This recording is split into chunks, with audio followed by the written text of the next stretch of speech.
First of all, I welcome strong sanctions on Russia. It's not for NATO to decide the specific sanctions, but sanctions, for instance, on energy has been extremely important and will also be important in the future, because we need to ensure that Russia is not able to fund this war of aggression, and that they're not able to, for instance, produce more advanced weapons. So anything that we can do that reduces the war fighting capability of Russia is strongly welcomed.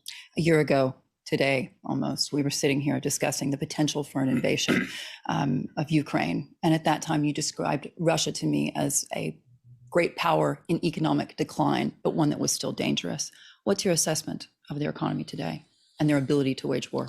That's still the case. If anything, it's more in decline. And of course, President Putin made a huge strategic mistake by invading Ukraine, partly because President Putin underestimated the strength of the Ukrainian people, the Ukrainian armed forces, the Ukrainian political leadership. But he also underestimated the strength of NATO allies and partners in providing support to Ukraine, but also to stand together in implementing economic sanctions on Russia, which has an effect on the Russian economy. So if anything, the Russian economy and Russia is more in decline now than before the invasion. But a price cap set at $60 a barrel. You and I both know that that's not going to inhibit him from continuing to wage war. How much more needs to be done in your mind? Because it was hard enough to get it at 60. That's correct, but I mean there is no one type of sanctions that will solve the whole problem, but the total sum of all the different sanctions, and also the fact also that many industries have actually withdrawn their investments by their own decision from Russia. The totality of that has an impact on the Russian economy. And therefore we need more sanctions. We need all the sanctions to be fully implemented. NATO's most important task is to, of course, provide support to Ukraine. NATO allies and NATO are providing military support, lethal and non-lethal support from allies and partners. And this is what we are focused on now, because we know that the only way to ensure that Ukraine prevails as a sovereign, independent, democratic state in Europe is by providing military support to Ukraine.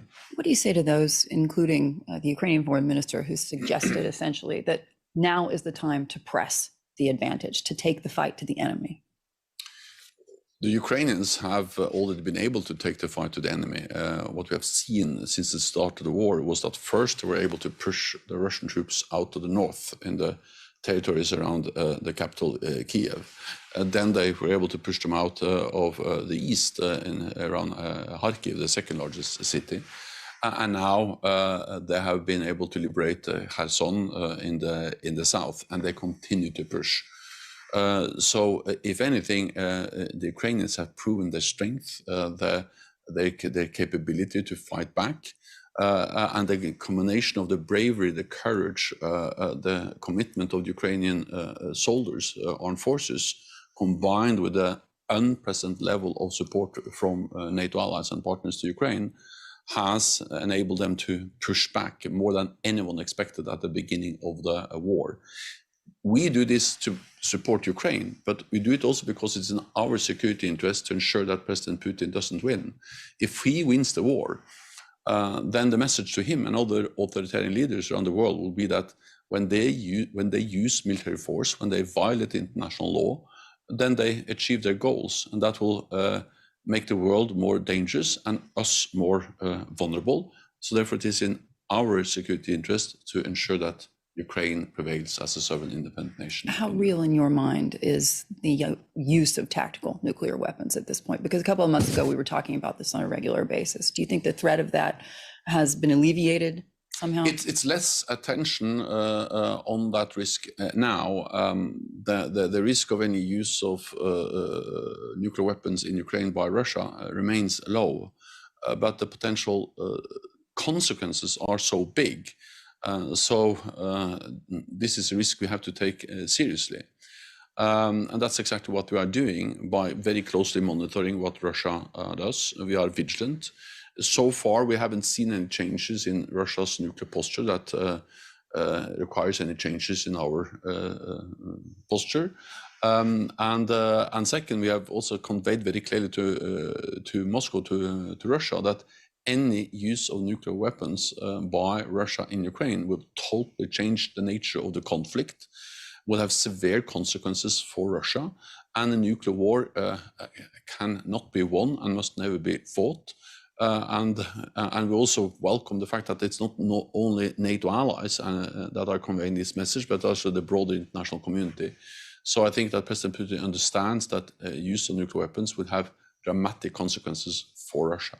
How important were the interventions recently by the Saudis, by the UAE, towards, in your mind, alleviating this situation? Because in terms of keeping those lines of communication open. So we welcome the message from countries all around the world, including Gulf states, but also India, China, that have conveyed in different ways a message to Russia that nuclear weapons shall not be used. And of course, it's the same message as NATO allies are conveying, that a nuclear war cannot be won and must never be fought. So the more countries around the world that are conveying that message to Moscow, the better. You've said often that Ukraine deserves the support of the international community, and particularly NATO allies, when it comes to beefing up their supplies of weapons. When I speak to the Ukrainians, they say, we want Patriot missiles, we want tanks from Germany. In your mind, should there be a limit to what kinds of weapons are given to Ukraine? We have a constant assessment or dialogue within NATO, between NATO allies, partners, and of course with Ukraine, on the specific type of systems, weapons that we NATO allies should deliver to Ukraine. What we have seen throughout the war is that we have delivered also advanced modern weapons, the HIMARS, long-range precision systems, advanced air defense systems, the NASAMS, the Crotale from France, RST from Germany, advanced, very precise air defense systems. And of course, we are also considering what more we can do. Having said that, I think that it is important to remember that we should not only focus on new systems. We should also focus on ensuring that the systems have already delivered, the artillery, the battle tanks, the armored vehicles, the air defense systems, which are already there, are functioning, are operational, are working as they should. And to do so, we need to ensure that there's a steady flow of ammunition, of spare parts, and maintenance capacity. So I understand this focus on new systems, but in one way it's as important, or perhaps even more important, to ensure that all the systems which are already delivered are working as they should, because there are a lot of systems which are now extremely effective when they work in Ukraine. I want to ask you about energy security equaling national security. This is something that this conflict, perhaps more than any other in the last century, has highlighted across the board. When you think about this a bit more broadly, what we've seen since the start of the invasion is NATO ally, partner, Turkey, essentially sharply increasing their Russian crude supply, as well as coal coming from Russia. And they continue to have conversations with them about becoming an energy hub for gas through the region. Doesn't that, in your mind, undermine the organization? NATO is an alliance of 30 allies, and sometimes there are also differences on some of the issues that we are addressing together as an alliance. Turkey has played a key role and is playing a key role in supporting Ukraine. They have supported Ukraine for many years, back to 2014. We also know that the drones they have delivered to Ukraine has been extremely important for the defense of Ukraine. And Turkey has also helped or facilitated the deal on the export of grain out of Ukraine. They've done it a lot, no doubt. So then, yes, there are some differences on the energy issues. I think the message from NATO allies and from me is that, if anything, this war has shown us, demonstrated the danger of being too dependent on Russian energy. But aren't they also holding you hostage when it comes to Sweden and Finland? Because that should have been a done deal by now. Well, no? on Finland and Sweden, I think we have to recognize or to remember that so far this has been the quickest or one of the quickest accession processes ever in NATO's modern history. Finland and Sweden applied in May. In June, a few weeks after, all NATO allies, also Turkey, decided to invite Finland and Sweden to become NATO allies. And we also signed, all allies, including Turkey, signed the accession protocols for Finland and Sweden. So far, 28 out of 30 allies have ratified in the national parliaments, the US Senate and many other parliaments. And I welcome that. Very quick accession process so far. Then, of course, I'm confident that also the two last countries, Hungary and Turkey, will ratify. But when? I'm not able to tell you exactly when. I think the time has come to finalize the accession process. But the thing is that normally this takes much longer time with the whole so negotiations, the signing of the invitation letter, then later on the signing of accession protocols, and then later on the ratification. Normally this takes much more than a year, sometimes several years. So now it has still less than a year. I'm not saying, as I have been calling clearly on the two remaining countries to ratify. We also have to remember that Finland and Sweden are in a total different place now than before they applied. First of all, they are now participating as we call invitees, since the accession protocols are signed, in NATO's military and civilian activities meetings. They are in this building, the NATO headquarters, every day participating in what we do here. We have increased NATO presence in the region. Several NATO allies, including the United States, United Kingdom, Germany, and others, have bilateral security assurances to Finland and Sweden. So it's inconceivable that if Finland and Sweden were attacked or came under some kind of pressure from Russia, that NATO would not react. So I'm not saying it doesn't matter, the two last ratifications, but I'm saying that we are in a totally different place already with Finland and Sweden. Q1, you're thinking, in terms of the timeline? No, I'm very careful giving any specific timelines, but I'm just saying, I visited Turkey recently, and I told them that the time now has come to ratify. I met also with a lot of Turkish members of parliament, and I conveyed the same message. At the same time, I also welcome the fact that Finland, Sweden, and Turkey are now working more closely to address some legitimate security concerns that Turkey has raised. Yeah. No other NATO ally has suffered more terrorist attacks than Turkey.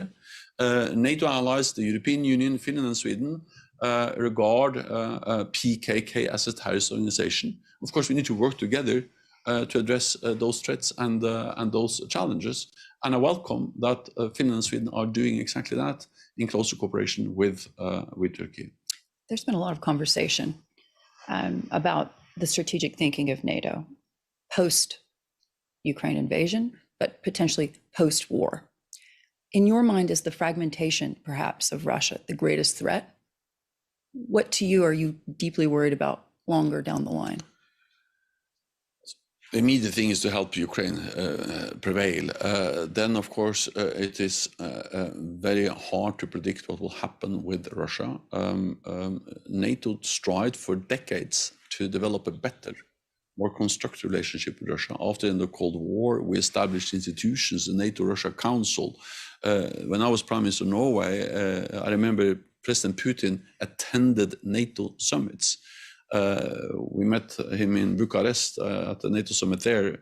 Then President Medvedev was in Lisbon, so in 2010. So this was a different time where we worked for better relationship with Russia.